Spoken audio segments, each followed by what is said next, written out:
ओम कृष्णाय नमः। कृष्णम वंदे जगत गुरु। जय श्री कृष्ण। आज हम अब नए जो वीडियो की श्रृंखला शुरू करने जा रहे हैं, जो लोगों के डाउट्स है पूजा पाठ को लेकर और अध्यात्म को लेकर, अपने धर्म को लेकर, उसके बारे में हम ये वीडियो शुरू करने जा रहे हैं।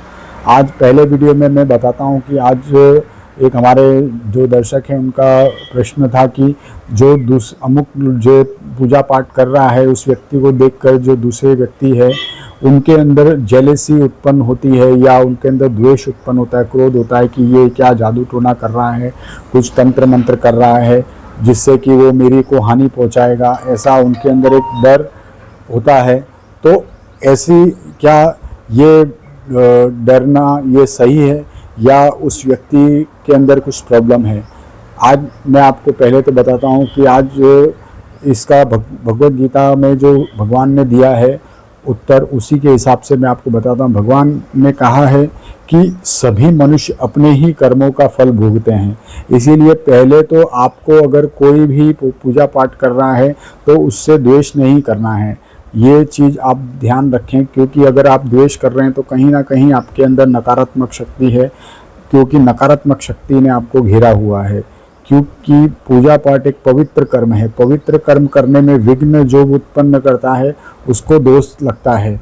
इसीलिए कभी भी पूजा पाठ यज्ञ इसमें कभी भी विघ्न उत्पन्न ना करें, विघ्न उत्पन्न करने वाले को दोष लगता है। इसीलिए ऐसा कार्य या उस यज्ञ करने वाले से द्वेष करने पर भी आपको दोष लग सकता है। इसीलिए कभी भी ऐसे पवित्र कार्यों में हमेशा सौम्य भाव से और श्रद्धा से आप उपस्थित रहें और श्रद्धा से आप उनको देखें। दूसरी चीज़, अगर कोई व्यक्ति अगर मान लो कि तंत्र मंत्र या चमत्कार कुछ कर रहा है या जादू टोना कर रहा है, तो उसमें भी भगवान ने लिखा हुआ है कि अगर कोई ऐसा काम करता है तो उसको उसी का फल भोगना पड़ता है। मतलब जो जैसा कर्म अगर जिस भाव से भगवान को बचता है, अगर मान लो कोई किसी को द्वेष की भावना से अगर भगवान का या किसी को हानि पहुंचाने की भावना से भगवान की पूजा कर रहा है तो वो उसका कष्ट उसी को भोगना पड़ेगा, ये बात निश्चित ही है।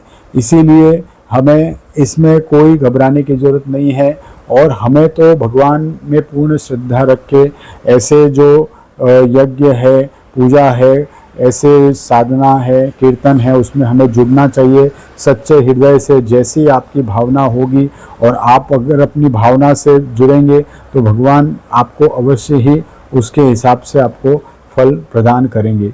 इसके लिए कभी भी अगर कोई भी पूजा पाठ यज्ञ कर रहा है उससे आप द्वेष ना करें और कभी भी आप उसमें विघ्न उत्पन्न ना करें। और अगर आपके मन में कोई द्वेष या आपके मन में कोई क्रोध उत्पन्न हो रहा है यज्ञ को देखकर, पूजा पाठ को देखकर, तो पहले आप अपने आप को ठीक करें, क्योंकि आपके अंदर एक नकारात्मक ऊर्जा भरी हुई है। उसके लिए आपको भगवान से प्रार्थना करनी चाहिए और आपको वो सही मार्ग वही दिखाएंगे। इसलिए आज के लिए इतना ही। आगे आने वाले वीडियो में हम और भी जो जनता के डाउट्स हैं पूजा पाठ को लेकर, धर्म को लेकर, उसको दूर करेंगे। अगर आपके भी कोई प्रश्न है तो आप हमें पूछ सकते हैं और हम आपको उसका उचित उपाय बताएंगे। जय श्री कृष्ण। कृष्णम वंदे जगत गुरु। नमस्ते, मैं आपका स्वागत करता हूं माइंड फिटनेस सेंटर यू ध्यान केंद्र में। यहां हम योग और ध्यान के द्वारा मानसिक शांति पाते हैं।